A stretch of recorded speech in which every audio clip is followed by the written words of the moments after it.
game-changing discussions on the big ideas that shape our thinking.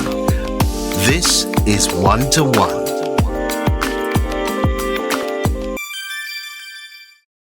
Previously on One-to-One.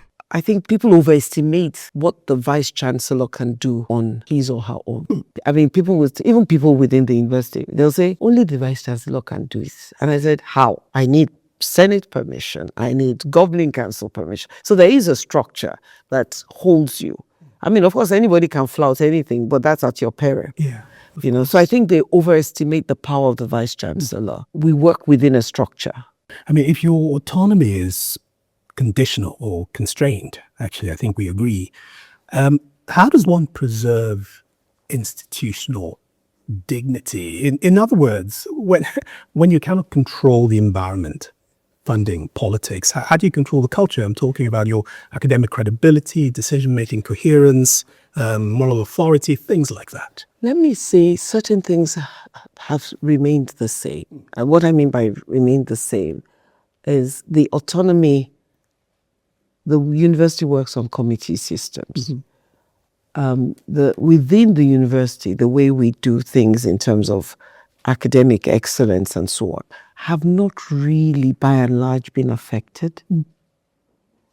What we have the challenges with will be numbers of staff.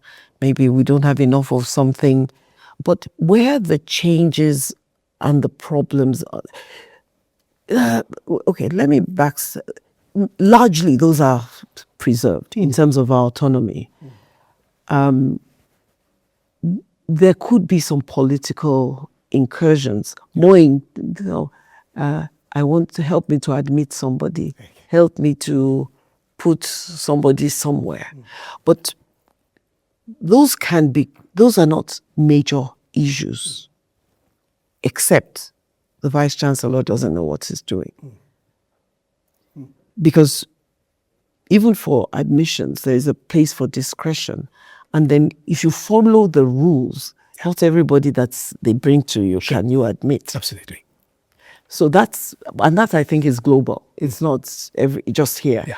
And it's only a small percentage. So what we try to do, where I'm going is, for most parts, we've maintained quite a bit of that. Again, I talk about University of Lagos, but I think I can speak for some of the big ones and quite in all of our universities. I can't speak for all. The greatest challenges have been areas of who's in leadership, how do you do certain things that are involved with money, spending, and so on, or how do we prevent politics from, it's more at the level of the governance rather than at the level of the scholarship. But if this goes on, the governance part goes on long enough, it will affect the scholarship, but it has not got there yet. And I think where we have a greatest challenge for us, where it can affect it, is if we don't get the right kind of people coming in or applying because of the salaries. So if you want good people, you've got to pay them well. So where we have the challenge then is financial at that level. Again, I'm not speaking for every university, but I'm speaking for some. In other places, that might have been crushed totally. The autonomy, because he who pays the piper dictates the tune. I would say, beyond I wouldn't use the word toxic, but benign neglect, what had happened was we were neglected. And we were not paid. But in many ways, it just left us to do what we wanted to do. But when it came to things that how we can recruit, we were not allowed to, which again will affect the quality and the numbers we have. How we can set our salaries, we could not, and so it affects but they don't really come in to deal with the mechanisms. That's what I wanted to say. Yeah, so you were left to your own devices, but still constrained to the things that matter. Yes, financial. But we found ways around that. But it can be pretty painful. Yes. And as I say every day, one day, one trouble. That's the nature. I think the other thing people underestimate is how much of a thankless job VCs. VCs work hard. My VC, the amount of work that you do just to have the semblance of normality is unbelievable. The pressures on a vice chancellor is a lot. For many of us, by the time you've done 4 years, you're just counting days. Let me get away from it. And if things are not done well, or some things are not done to ease the pressures, we may start to have many people not wanting to go in to be vice chancellor. Yeah. And you've been vice chancellor now since 2022. That's 4 years and counting. So I'd like to ask you, and we spoke earlier in the conversation about what you're doing with endowments. Yeah. Philanthropy. We don't really have an endowment culture. And we've now spoken about the need to ensure that universities are within proximity of capital markets and industry and business. And that's part of how you are going to encourage the research activity and the funding of that research. So would you recommend that this sort of thinking be baked in as a reform agenda, actually, in education in this country? Yes, but it's already there. A lot of people say, oh, you don't talk to your alumni. And I say, it's a growth. There was a time universities didn't worry about alumni because we were funded. But it's been going on for at least for many universities, in the last 20 years. There's been an upsurge of alumni, working with your alumni to give back. But I want us to remember our age. We're talking about universities that are 500 years old, 600, and we're 60. Absolutely. So it means the percentage of our alumni that even have the capacity to give anything serious is lower. But secondly, it also means that for us in the last few years, you could say we should, a little bit but it also means you have to create the system to know how to get your alumni. You have to create the manpower, because it is not enough to want it. It is actually a skill. Many of our universities are just beginning to develop the skill. Then people say, oh, you didn't reach us. For many of us, we don't even know how to, because it was about paper. These are people whose addresses are on paper. We don't have an idea. Technology has so gone. There are people on paper. We can't reach them.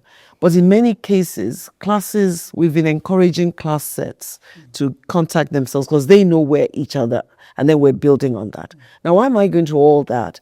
Because many people just say, you should get your alumni, your endowment. That's one. So we have started. We're not perfect yet, but we're growing. And I also want to say, because it's important, that the present Minister of Education has also seen that as something that he needs to support.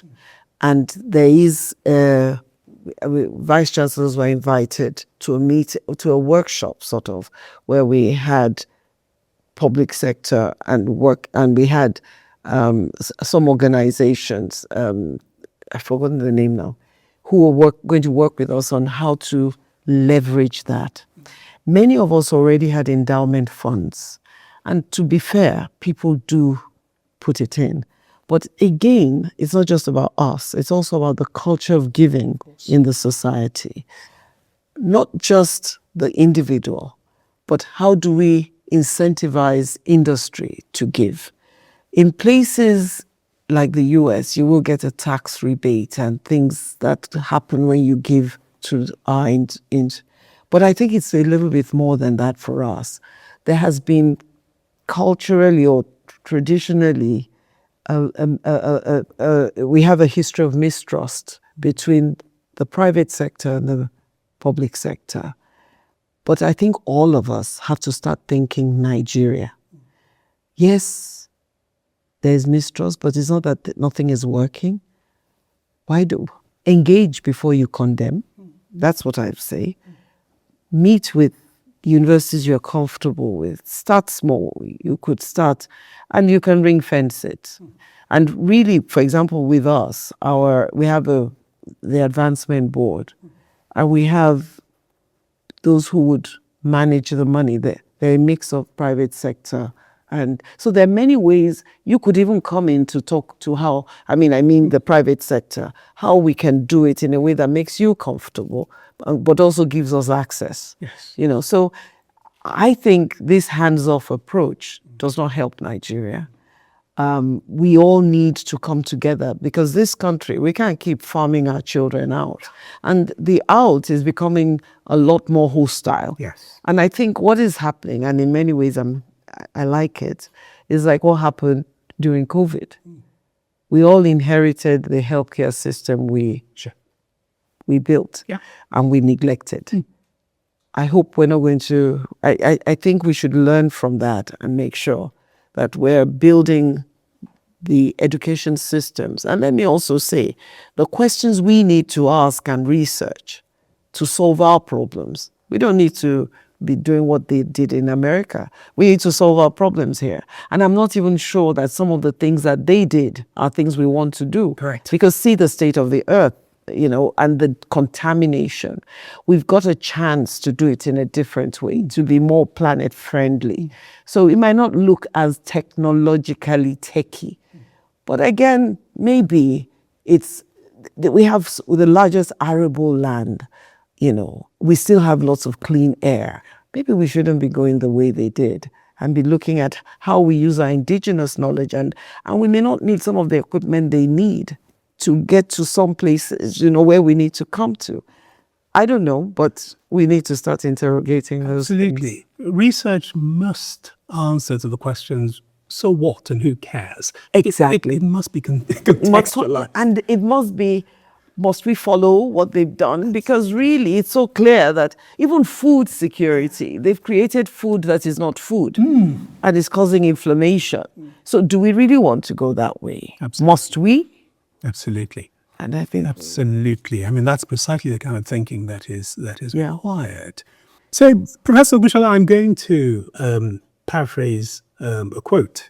Yes. So UNILAG has been supporting innovation and early stage startups through initiatives such as Innovation to Market, the ONE2ONE program. Yes. It suggests a shift from knowledge production to value creation. Yes. So here's my question on that. So is value creation now part of UNILAG's institutional strategy, or is it still peripheral to its academic mission?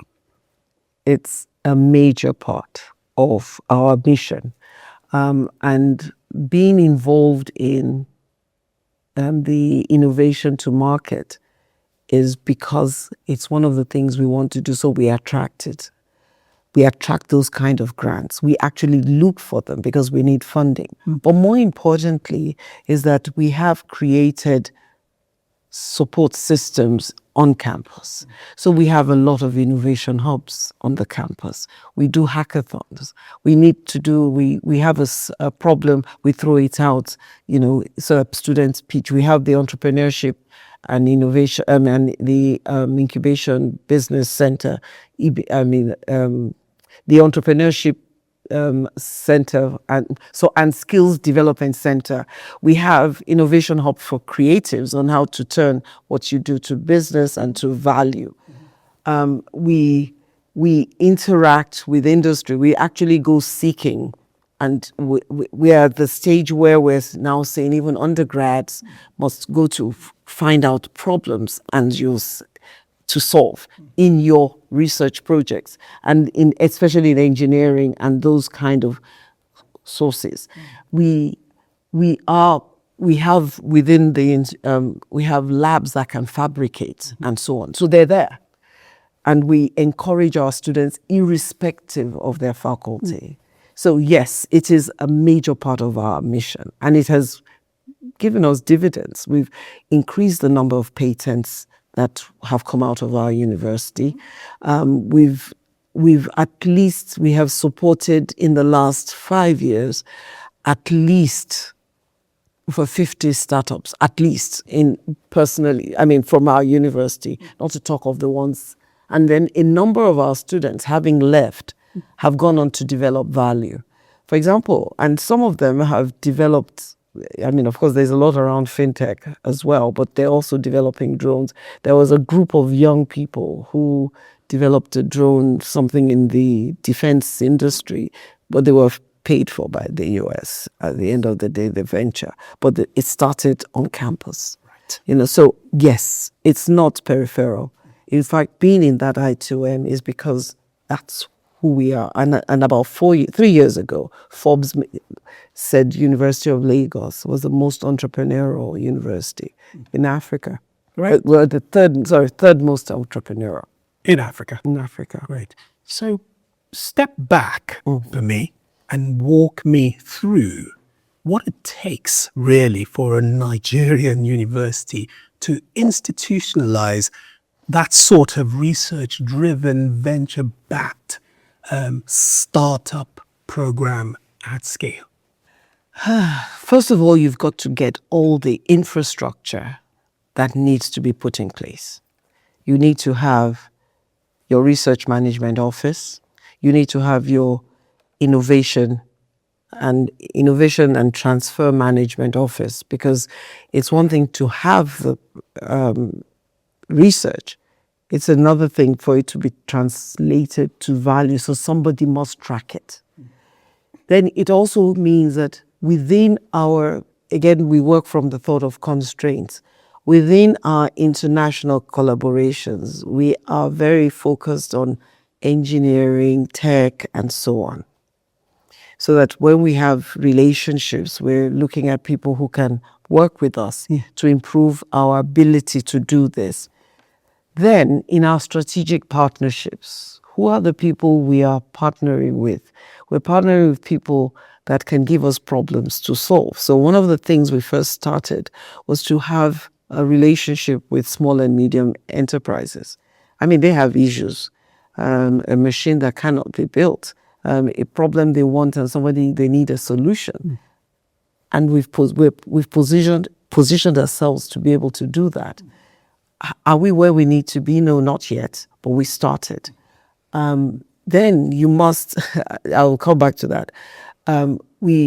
Because we've done that, even in our international relationships, we're known for for doing this kind of vision, I think. So we've got a lot of international support in putting up the kind of infrastructure that would drive value addition. Finally, a percentage of our IGR goes to developing startups, research. What percentage? Don't let me say percentage. We put aside each year, and we've grown it. I think this year we put aside about 600 million or about 600 million, if I'm right, for research and startups. Of our IGR.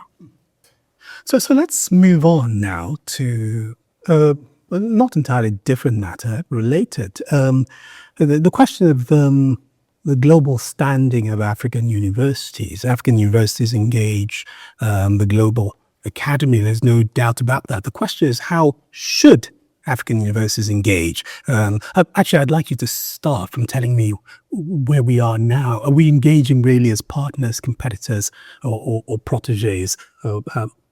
And then go on to how you think I think we're moving slowly from protégés to partners. Right. So we're currently operating as protégés, mainly.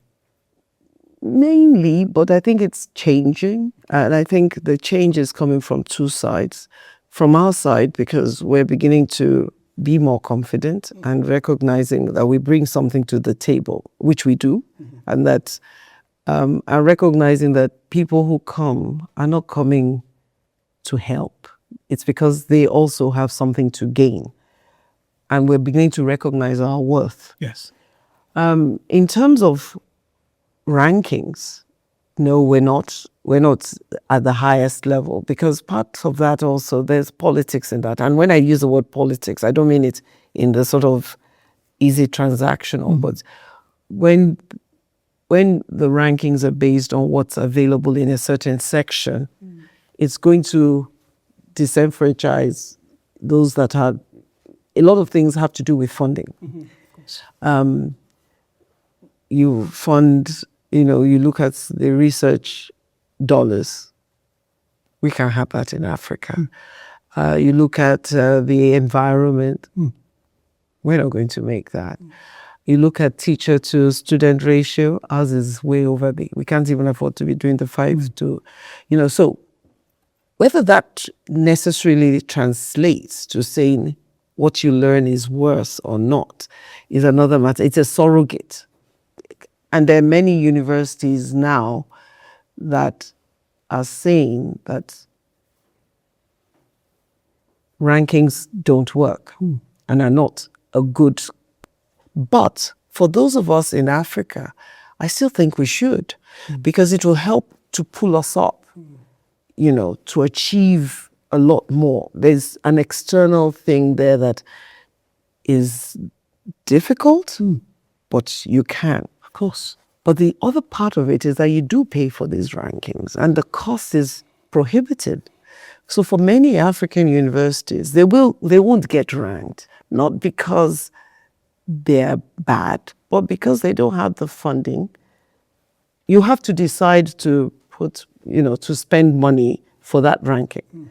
And then you're looking at it, should I spend it on the new equipment or should I do it to be ranked? But the beauty of the ranking is that it forces you to put things in place. So I think it's worth it for us now. Whether it will be worth it forever is another thing. The second one is for us to have regional rankings and to make sure certain things are in place. At the present times, South Africa universities have the highest rankings.